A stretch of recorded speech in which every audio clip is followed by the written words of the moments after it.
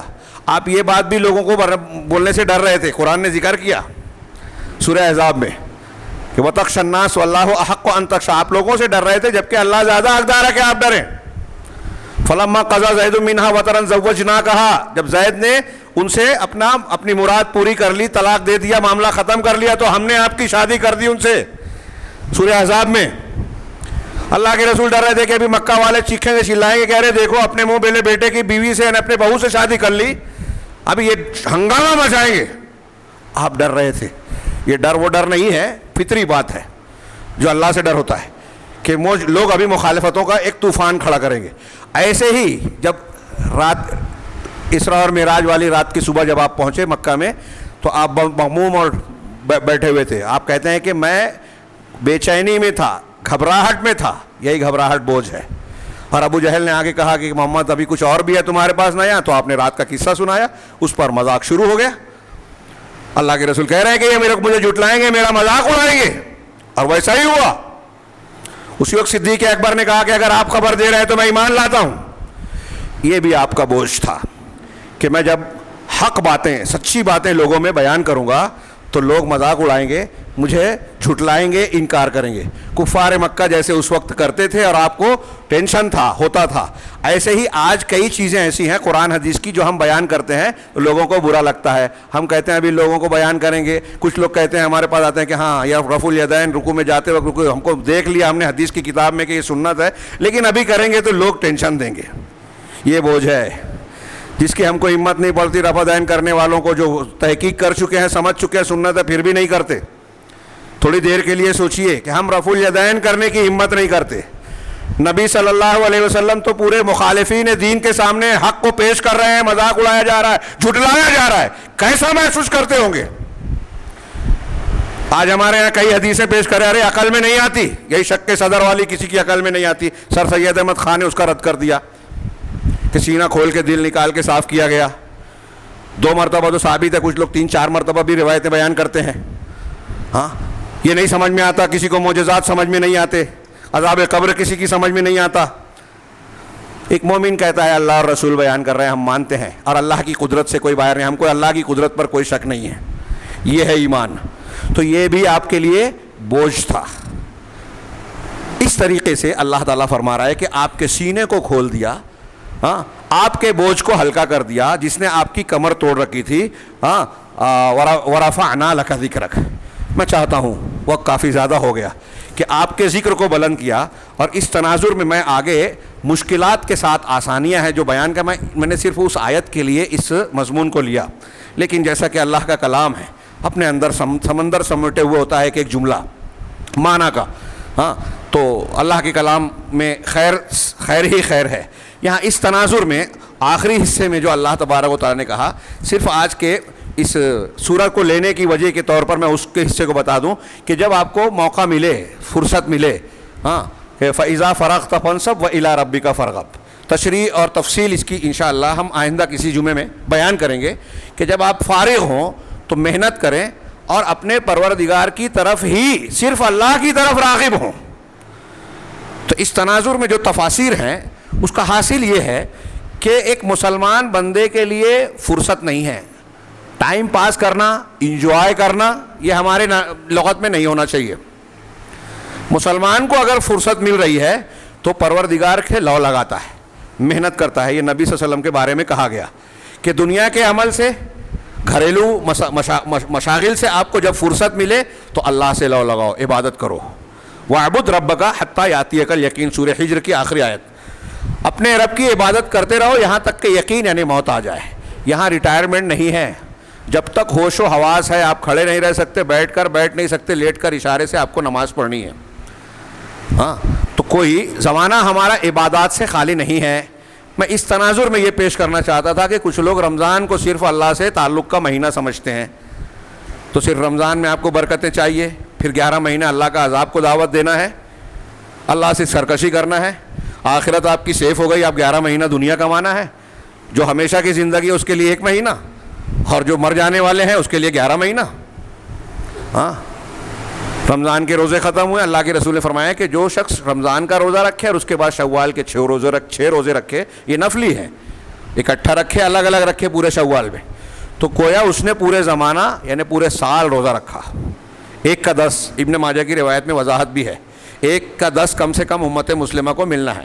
اب رمضان کا 1 مہینہ رکھ لیا، 10 مہینے کے برابر ہو گیا، اور 6 روزہ رکھا تو 3 دہائے 30 کے حساب سے 6 دہائے 60 ہوا، تو 60 روزہ وہ ہو گیا، 2 مہینہ یہ ہو گیا، پورے سال کے روزے کا آپ کو بہت آسانی سے ثواب مل گیا۔ تو یہ عبادات کرتے رہنا چاہیے، دین میں مشغول رہنا چاہیے، اور انہی عبادت اسی کے لیے انسان کو پیدا کیا ہے، لہٰذا اس سے کبھی فراغت اور فرصت نہیں ہے۔ اور دوسری بات اس کے ضمن میں جو میں بیان کرنا چاہتا تھا موجودہ مسلمانوں کے حالات کے تناظر میں، کہ اللہ کا یہ وعدہ ہے فَإِنَّ مَعَ الْعُسْرِ يُسْرًا إِنَّ مَعَ الْعُسْرِ يُسْرًا، کہ تنگی کے ساتھ تنگی کے بعد نہیں کہا اللہ نے، اور 2 مرتبہ کہا، 2 مرتبہ اس کی تاکید ہے، گویا ہم کو یقین کرنا چاہیے کہ مشکل کے ساتھ آسانی ہے، یہ طے ہے۔ ہم کو مشکلات میں گھبرانا نہیں چاہیے، شکوے شکایت نہیں کرنا چاہیے، بس یہ دیکھنا چاہیے کہ اللہ کی مدد کے آنے کے ذرائع کیا ہے وہ اختیار کریں، محاسبہ کریں کہ اللہ کی ناراضگی کے اسباب کیا ہیں وہ ہمارے اندر ہے، ہم اس سے توبہ کر لیں۔ الذی انقض ظہرک میں ہم کو ایک بات یہ معلوم پڑی کہ جس چیز نے آپ کو پیٹھ کو توڑا تھا، ایک بہت بڑی چیز، کہ انسان کے غم، ٹینشن، زندگی کے اندر آلودگی پیدا کرنے کی سب سے بڑی وجہ گناہ ہے۔ یہ اس تفسیر کے مطابق کہ وَوَضَعْنَا عَنْكَ وِزْرَكَ، آپ سے آپ کے بوجھ کو اللہ نے وضع کر لیا، ہٹا لیا، کا مطلب آپ کا بوجھ کیا تھا؟ احساس گناہ کا بوجھ۔ نبی صلی اللہ علیہ وسلم گنہگار ویسے نہیں تھے جس کو ہم عام معنی میں لیتے ہیں، میں نے کچھ تشریحات کی، لیکن اس کے باوجود آپ کو اس کا بہت بڑا قلق ہوا کرتا تھا۔ تو اللہ کے نبی صلی اللہ علیہ وسلم کا جو گناہ نہیں تھا اس کا احساس بھی آپ کو جو ہے بوجھ محسوس ہوتا تھا۔ ہم تو کتنے گناہ کر رہے ہیں، اس کا مطلب یہ کہ ہم کو احساس گناہ ہونا چاہیے، اور یہ سبق اشارہ ملتا ہے کہ ایک مومن بندے کو گناہ بوجھ محسوس ہوتا ہے جب تک کہ اسے توبہ نہ کر کے صاف نہ کر لے، اس کو جو ہے راحت نہیں ملتی۔ راحت ملے گی توبہ سے، استغفار سے، گناہ کی معافی اور صفائی سے۔ اور دوسرا کہ ہماری زندگی کا ٹینشن، ہم کو جو چیزیں بری لگتی ہے، زندگی خراب لگنے لگتی ہے، مزہ نہیں آتا، اس کی سب سے بڑی وجہ ہم دوسری ڈھونڈتے ہیں، اس کی سب سے بڑی وجہ ہمارے گناہ ہیں۔ ہاں، گناہ چھوڑ دیجئے، مشکلات کے ساتھ آسانی والا اللہ کا قاعدہ ہے۔ یہ اللہ تبارک و تعالیٰ کی بات غلط نہیں ہو سکتی۔ اللہ تبارک و تعالیٰ سے دعا ہے کہ وہ ہمیں دین کو صحیح طریقے سے سمجھنے کی توفیق عطا فرمائے، اور ہمیں بھی ان ذمہ داریوں کو جو نبی کریم صلی اللہ علیہ وسلم کے امتی اور آپ کے علم کے وارث ہونے کی حیثیت سے ہم پر عائد ہوتی ہے، ہمیں بھی شرح صدر اور جو ذمہ داری کے بوجھ کا احساس ہے، اس بوجھ کو ہٹانے اور اس کو پورا کرنے کی اللہ تعالیٰ ہمیں بھی توفیق عطا فرمائے، اور اسی راستے کا راہی بنائے جو جنت کا راستہ ہے، جو رسول صلی اللہ علیہ وسلم کا بتایا وہ راستہ ہے۔ اقول قولی ھذا واستغفر اللہ لکم سائر المسلمین، وصلی اللہ علی نبینا محمد۔ بارک اللہ لنا ولکم فی القرآن المجید، ونفعنا وإیاکم بالآیات والذکر الحکیم، انہ تعالی جواد کریم ملک بر رؤوف رحیم۔